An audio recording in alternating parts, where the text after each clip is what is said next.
Hello, dear dreamers. Welcome to your sanctuary of sleep stories. Tonight, we journey to the mysterious island of Aya, a place steeped in ancient Greek lore, where a goddess of unmatched power dwells in solitude.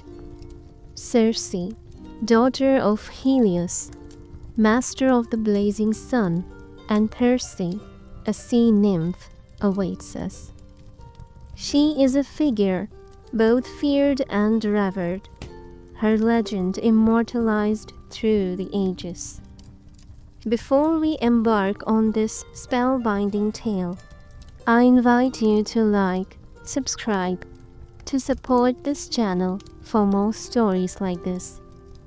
Now, wrap yourself in the night's stillness.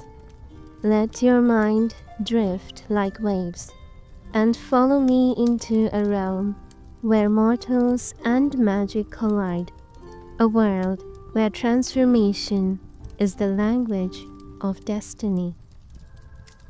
The sun dipped low on the horizon, casting molten gold and crimson hues over the endless expanse of the sea.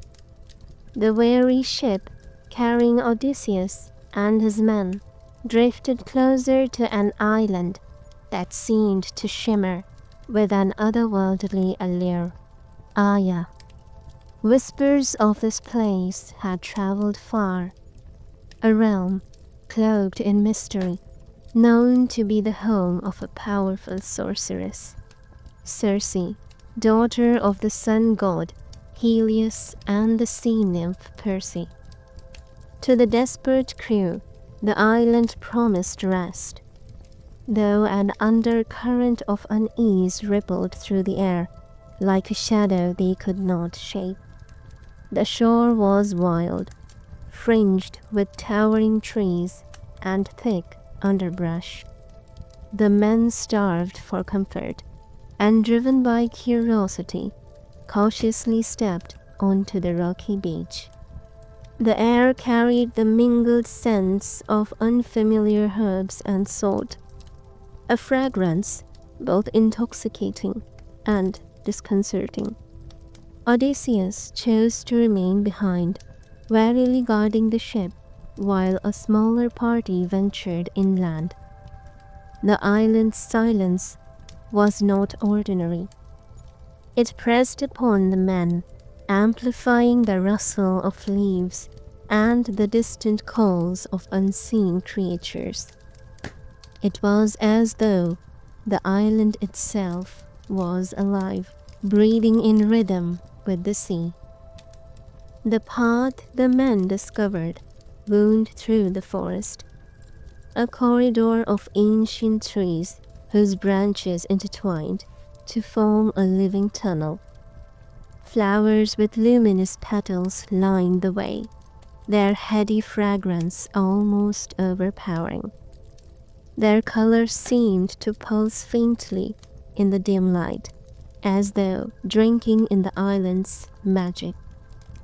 The trail ended at the foot of a palace unlike any they had ever seen. It seemed to grow from the earth itself, its walls alive with vines that pulsed faintly, as though carrying the island's heartbeat. Strange carvings adorned the stone, creatures that shifted forms as the men's eyes moved over them, their shapes resisting comprehension. Stepping inside was like entering another world. The air grew heavier, richer, as if laced with enchantments. Circe was there, seated on a high-backed chair of polished wood that gleamed like obsidian. Her presence filled the room, commanding attention with an effortless grace. Her fiery hair framed a face that was both serene and sharp. Her eyes carried a wisdom that seemed to pierce through their mortal facades. She was no mortal queen, but something far more ancient, more dangerous. Around her, small creatures flitted, birds with iridescent feathers, foxes with eyes like molten gold. They moved not as mere beasts, but as if they understood her unspoken commands. The men were drawn to her, their unease drowned in the honeyed cadence of her voice. She offered them food and drink, her gestures fluid and inviting. Her words wove a spell more subtle than her potions, lulling them into a sense of safety. The feast she laid before them was unlike anything they had encountered. Roasted meats glistening with juices, fruits so vibrant they seemed to hum with life, and wine richer than any they had tasted. As they ate, the transformation began. It was slow at first, a faint tingling in their limbs, a strange tightening in their throats. Then came the sudden snap of bones reshaping, the agonized cries that quickly turned to guttural squeals. Where once there were men, now there were swine, their eyes wide with terror and confusion. Circe watched with a detached curiosity, as though she were observing the natural order unfold. To her, this was not cruelty, but a test. A reminder of her dominion over those who trespassed into her realm. Days turned into weeks. As the swine wandered the palace grounds, Circe tended to them with a strange care, feeding them and murmuring incantations that kept their mortal minds intact within their new forms. She felt no malice toward them, only a quiet satisfaction in the display of her power. Yet, she also felt a pang of longing, a recognition of her own isolation mirrored in their plight. Meanwhile, Odysseus grew uneasy at the absence of his men. Shadows played tricks on his mind. As the sea lapped at the hull of his ship, dreams of his home, Ithaca, mingled with nightmares of his crew's uncertain fate. He resolved to seek them himself, his every step carrying the weight of caution.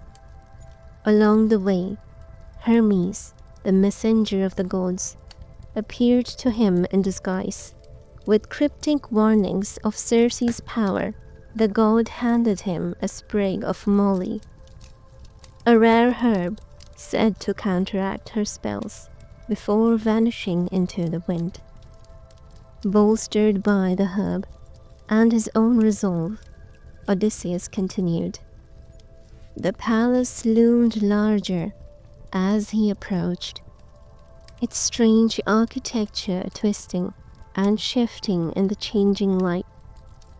Circe greeted him with the same calm she had shown his men, but her enchantment failed to take hold. For the first time in years, the sorceress found herself at a loss. Though she restored his men at his command, her curiosity about this mortal who resisted her spells grew. What began as a confrontation shifted over time. Circe and Odysseus found in each other a shared depth, a mutual understanding of solitude and resilience. She showed him her world, the hidden parts of Aya, the places where the veil between the mortal and divine wore thin. They spent long hours together under starlit skies, deciphering the constellations and unraveling the secrets of the winds. Circe taught him about the island's flora, revealing the properties of herbs that could heal or harm. Circe too changed. The mortal who had defied her spells and shared her solitude stirred something long dormant within her. Her isolation, once a fortress, began to feel like a cage. In Odysseus she saw not only a kindred spirit, but a reminder of the world beyond her island, a world she had chosen to leave behind. But destiny does not pause, even for such moments of connection. The day came when Odysseus could no longer delay his journey. Circe, though reluctant, helped him prepare. She spoke of the dangers that lay ahead, of Scylla and Charybdis, of the island of the sun god, where no mortal should linger. Her guidance was her parting gift, a thread of her influence that would weave through the tapestry of his fate. On the morning of his departure, the air was heavy with unspoken farewells. As his ship disappeared beyond the horizon, Circe returned to her palace, her solitude unchanged, but her spirit subtly altered. The mortal who had defied her spells had left an indelible mark, a reminder of delicate balance between power and vulnerability. The tides washed against Aya's shores, the waves carrying whispers of her name to distant lands, to sailors and wanderers. The island remained a place of mystery and transformation, where the line between mortal and divine blurred like the horizon at dusk. Circe, the weaver, continued her work, her threads stretching into eternity, binding the mortal and the immortal in ways even she could not foresee. Yet, in quiet moments, she would look toward the sea, as though waiting for the return of the man who had taught her what it meant to be human. And so, my dear friends, this story comes to an end. I hope you have drifted into a good night's sleep. Sweet dreams.